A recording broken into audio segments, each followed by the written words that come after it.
Thomas of Thomas Computers, and I just want to inform the community of the latest and greatest scam out there. If anything pops up on your computer informing you to call someone, please don't call that number, because those are the hackers. They have charges and fees up to $275 or more, and so you don't want to get caught up in that. The best advice I can give you is to turn your computer off and come see me at Thomas Computers. Yo, what up? This is DJ Chip, and you are watching New Way to Live Network. Bam. You know, they didn't copy a page, you know, and so after that, had no real major experiences other than I took a dog, a trained German Shepherd, up to school one day, and he drugged me all around the school and terrified all the students, and my mama beat me home, you know, whooped me all the way home. But my education was good. I liked school. I liked learning. I could learn. I just started getting distracted.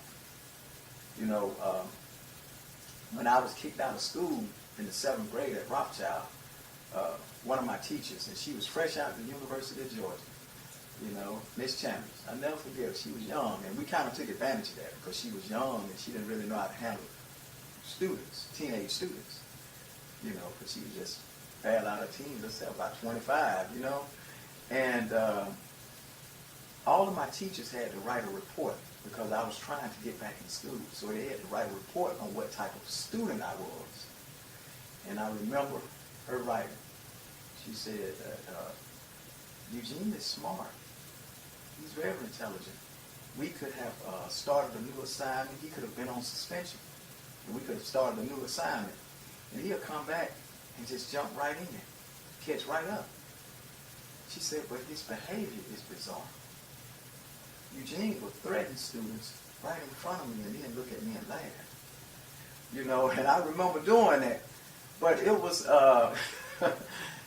you know, I remember doing that several times. You know, and I didn't know that she was taking that in like that. You know, but my education, to make a long story short, to answer your question, my education was good. I appreciated education. You know, I just got thoroughly distracted. So what intervention do you think could have occurred at that time in your life? Those years of school before you were kicked out in 7th grade. What intervention could have occurred that could have kept you from going on the path that you ended up taking? You know, and I don't want to seem smart at it, but I don't think no intervention could have taken place. I think it was meant for me to have those experiences and to go through that. Because, I mean, I was involved in sports. You know, I had my grandparents and great-grandparents were there. I had both sides of my family that I could go to. Me personally, I don't see anything that could have intervened and set me right. I feel like it was just meant for me to go through those things, to come out, to be who I am. Because maybe if I'd had an intervention, I wouldn't be sitting here now. You know? Mm-hmm. So I don't see anything. You know. So we have so many young black men taking that route. Mm-hmm. And of course, as society, we're trying to figure out what the problem is. Is it the schools? Is it single parent homes? Is it, you know, is it the music that they're listening to? Is it lack of role models? Yeah. What do you think it is? Well, when I look at my situation and I say I don't think there could have been any type of intervention, it's because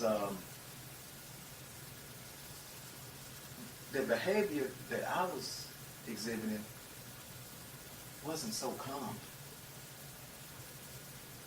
You know, it's very common now, you know, for students to be fighting in school and kicked out of school. It's very common.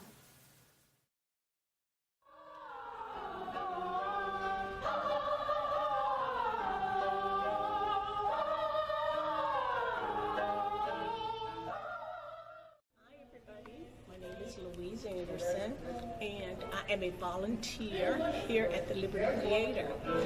We have many programs for children.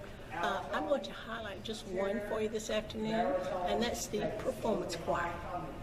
This is a group of children who come together every Monday night for 1 hour to sing. We have an instructor, a well-trained music director who comes, teaches the children the songs. They all get lead parts, and I love watching them grow in confidence and in being so brave to go before a group, and they just learn so many things. Right now we have about 15 students. Our goal by Christmas is to have 50 students. The cost is nominal. We pay $15 a month, and that money goes to pay the instructor. So I hope you'll come out on Mondays and bring your children just for a trial to see if they like it. And I guarantee you they will, and I guarantee you that this will serve them so well in the future. Hope to see you here. Take care.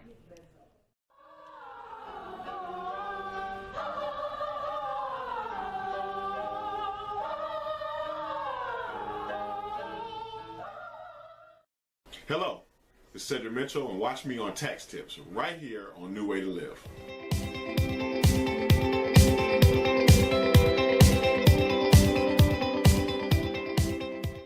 So with that, there are a lot of questions that have come up, a lot of organizations that have sprang up, a lot of approaches that have, been created, so there is a lot that can be done, and there are things that need to be done, but when I look back, I don't see that, because I was just one student, and my mother wasn't on crack, she wasn't an alcoholic, I had my grandparents alive, gangster rap didn't exist. I mean, I wasn't on drugs, so I don't know. I think I was just doing some stuff, but now there are so many other factors involved, that yes, we do have to have organizations and things like that, and intervention is possible. It is possible, because we have so much going on. We know so much about what's going on. We can look at some of the children and say, well, man, that child there, he's and I don't want to be stereotypical, but that child there is crack child, or he watched his mother die of AIDS, or he saw his father killed. These type of things weren't happening when I was coming up, I was thinking too, when you were telling the story about how you like to throw. Mm-hmm. And you were kindergarten, and people saw that as a threat. Mm-hmm. Like if somebody had taken you under their wing and said, you know what, this guy can really throw. Well, I played baseball. That's where I got throwing from. Yeah. But when I wasn't at baseball practice, I just loved to throw. And even in baseball, I excelled. And my coach, Mr. Raymond Hall, I love him, He told me, he said, man, he told my mother, because I came up behind my brothers. And he told my mom, he said, Eugene has the strongest arm and wrist of all of your sons when they were his age.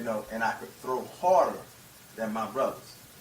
It got to the point when I was 10 years old, I could throw the ball from center field to home plate without, skipping on the ground, throw a line drive. And so what I'm saying is, and not to seem self-serving, but my passion was throwing. And I was a part of a baseball team, so it wasn't that. So what if your dad had been in your life?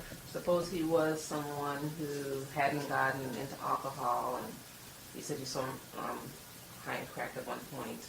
Suppose you had a dad who was there and saw you going off on the wrong path, kind of was there to mentor you and bring you back, and do you think that kind of a relationship might have made a difference?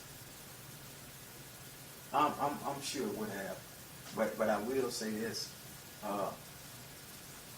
he wasn't absent. He just wasn't there in the house.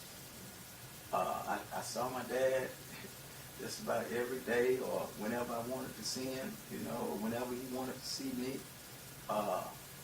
Did he warn you about? Yeah, he would talk.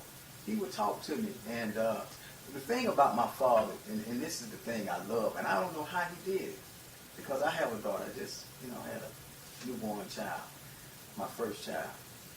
But my father never whooped us. Never. He never put his hand on us. What he would do, and it would hurt, he would make us go and stand in a corner. Face the corner. Did you know that in today's society, your credit score is like a vital sign in the hospital? It's being monitored at all times. If not by you, certainly someone else is monitoring your credit. It can have various impacts over your life. It can impact your insurance premiums as well as your interest rates. You can be denied the ability to rent a home, purchase a car, get a credit card, or even more, you can be denied employment.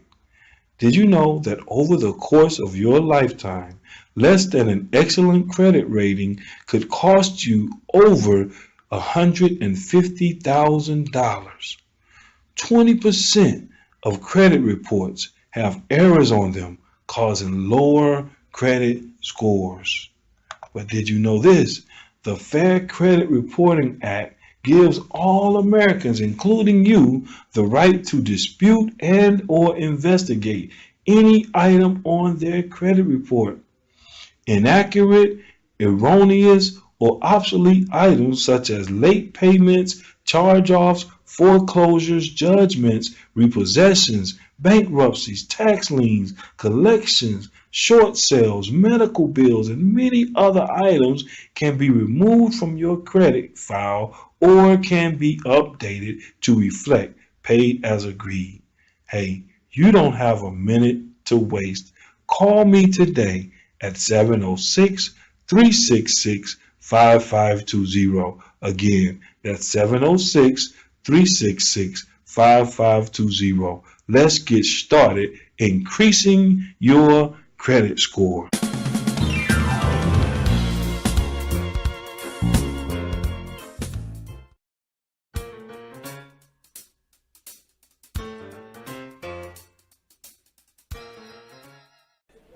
My name is Jemiah Bush, and I'm 11 years old. I've been on this dance team for 2 years, and I want to be a dance instructor, and I'm a captain for a girls' dance.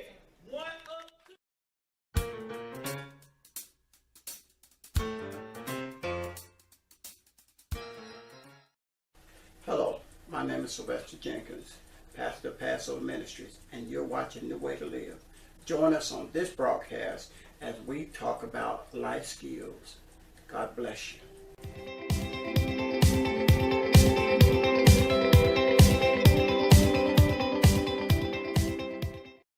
And that hurt, but he never whooped me. But I had much respect and fear for my father. So I just don't know. I look at my life and I say, man, could something have gotten me on track?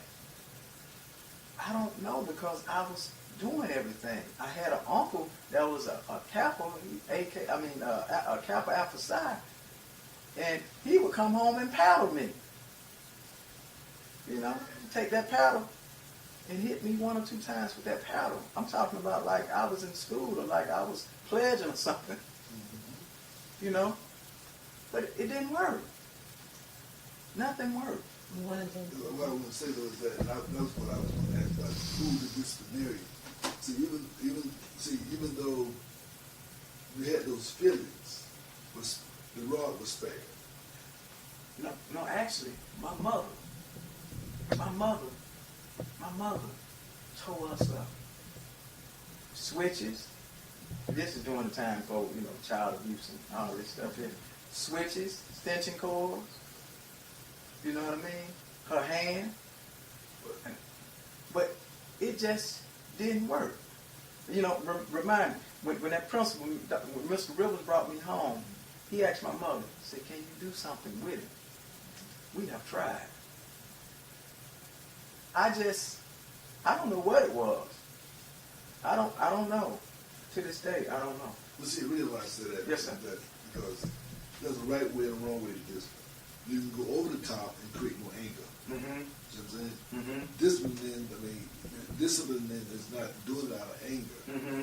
but it's doing it To correct the behavior. Right, it's to elicit certain things. I know my grandmother used to talk to me while she would whip my behind, but she would never really hurt me, Mm-hmm. but she was long term. Mm-hmm. You know what I'm saying? Yes, sir. You know, and so I'm just saying that, of course, you know, as I'm older than so, I mean, we've always had kids like you. Yes, sir. I mean, we always had kids like that. You know, but the point of it is that, as you also said, was that you required more attention, and you had a lot of time also without, you know, like I say, when you weren't playing football, baseball, whatever, you had that time. And so with you need to, you know, have been engaged more, I think, you know. Yes, sir. Let me say this. I had pets, had stray dogs, stray cats. You know, we live by the woods, so, you know, I had spiders that I would collect. I just don't know. I had my grandfather there, and, you know, both grandfathers. And, you know, I had uncles and aunts. I've been in situations where I've been passed out, got about 4 or 5 whoopings in one day. You know, I know. Yes, sir. Yeah. I know his whole family. Yes, so sir. That's why I know. And they were there. I just, honest to God, I don't know what could have turned me around. I don't know. That's what makes me feel like maybe it was destiny. You know, because I went through it and I came out okay. You know. Well, like I said, that, I mean, Okay, but go ahead, let him finish his point. Okay. You're adding a lot of good context to this. Right, I guess, because I guess what I'm saying is that I don't want people to think, well, you know, we need to do these and Yes, sir. lock them up. You know what I'm saying? Yes, sir. I mean, because I do intervention. That's what I do. Yes, so sir. And so I'm just saying that from my perspective, you still had a lot of time on your own. Mm-hmm. You know what I'm saying? You had a lot of time on your own. And even though you had a lot of people around, you still had a lot of time on your own. And one of the questions I was going to ask was, what did your older brother step to you about? Well, Hello, I'm Cedric Mitchell, and today we're going to talk about getting an estimate during tax time. You definitely want to get an estimate during tax time. It's very important to shop around, but it's also very important to keep your identity and your secure information safe. When doing an estimate with any tax company, you do not need your full social, your full date of birth, or any of your pertinent information as with your employer. So feel free to get an estimate, but make sure you shop around safely. The year of birth, Social Security card, Social Security is not required, so be careful when getting Social Security cards and W-2s, because there are many tax offices out here that are legitimate, but there are also many that are not. And what they will do is e-file your return as soon as you leave, even though you haven't signed any documentation. A lot of people don't know that the IRS will only take a Social Security number for you or a dependent once. So be careful when you shop around and be safe.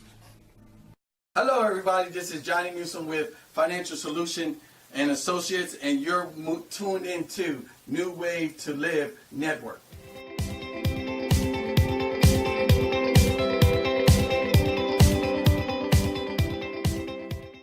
I had the oldest brother of mine. He was cool and laid back. You know, he never put his hands on me, never. He grabbed me one time. I came home drunk. I was about 14. I'm talking about earlier. When I was younger. Yeah. Well, you know, he would say things to me like, you know, boy, stop. You know how older brothers are, man. Stop, man. You know. Would you run with him? I mean, would you be with him? No. You know, older That's brothers. No, he's like a 6-year age difference between us. Yeah, I get it. Yeah. So you know, he didn't want me hanging out with him. Right. You know. Yeah. But my middle brother, now he would discipline me. You know, I was terrified of him. I was terrified of him. I mean, he said that I did. You know, but as he started getting older, you know, he's not around as much. See, that's what I was saying before about you had a lot of Space. Yeah, you had a lot of spaces, Yeah. you know, and you had a lot of thoughts and ideas, and so you filled in those spaces, you know, with some irregular behavior.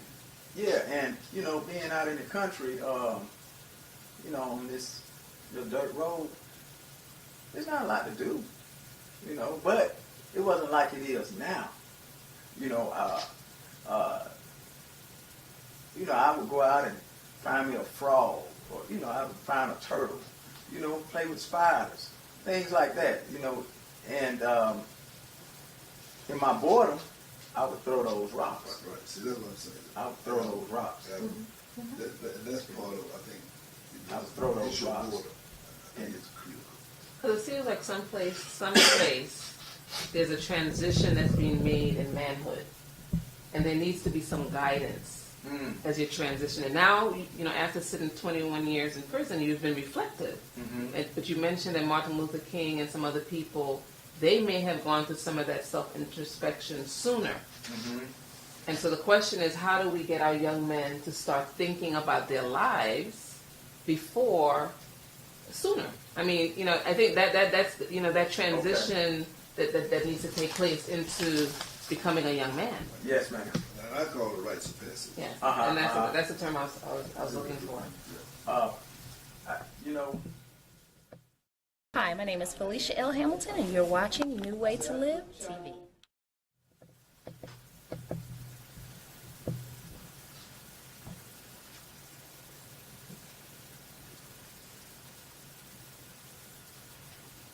It takes something devastating, horrific, catastrophic, you know, and I mean, we can find other adjectives, you know, but it takes something shocking to get their attention, you know, for a person to change. And for some, it's a near-death experience. For some, it's, you know, having someone close to you die. For some, it's prison, you know.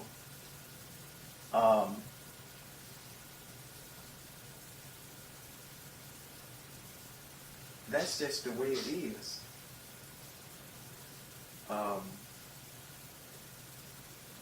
Which one will get the person's attention? We don't know. I don't know. Death, it doesn't seem to get our youth attention right now. I mean, they've become comfortable with death. I ain't scared to die. You know? I mean, they've become comfortable with that. You know? And so,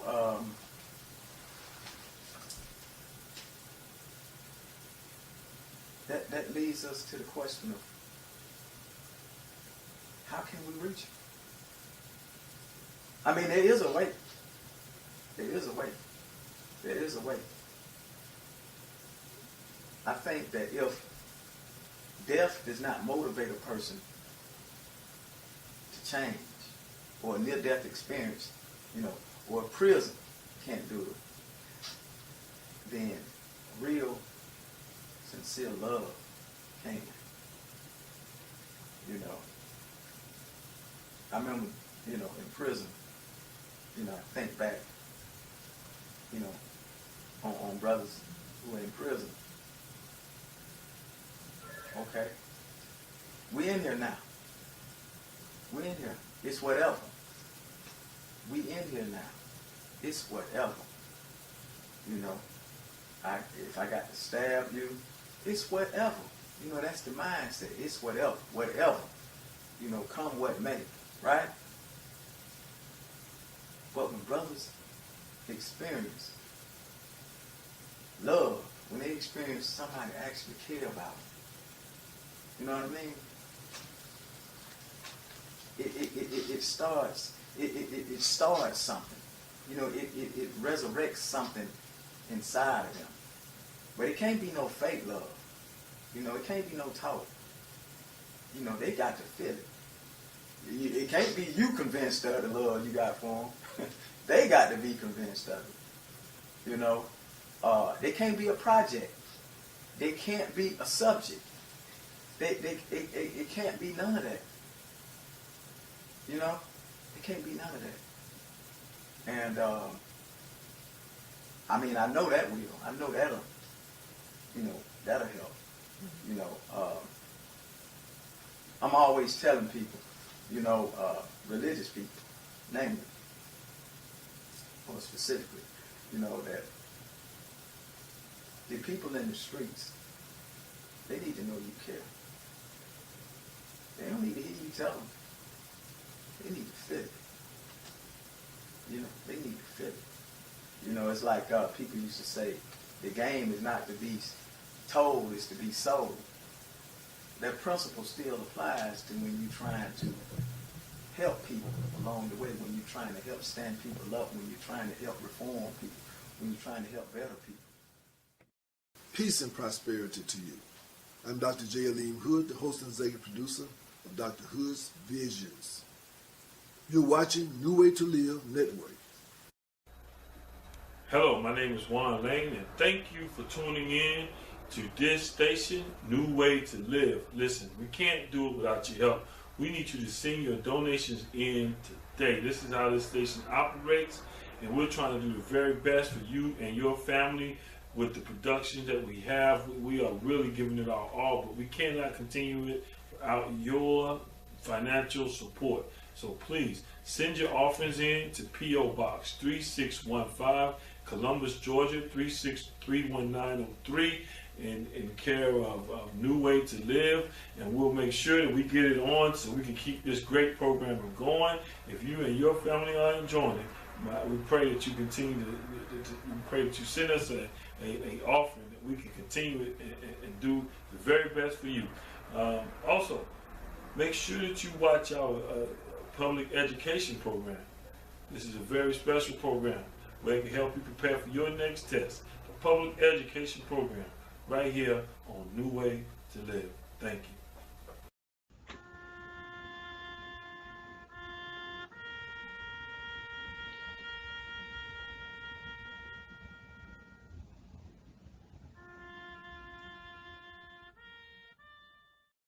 Did you know that the majority of people have no will, trust, or power of attorney? What will happen to your children, property, or other assets? If you can't make decisions for yourself, who will know your wishes? Will the appropriate people know where to find all of your personal and financial documentations and information? Well, we have a program developed by attorneys to complete at your own pace from the comfort of your home. You can update this program as needed with no add-ons or surprise fees.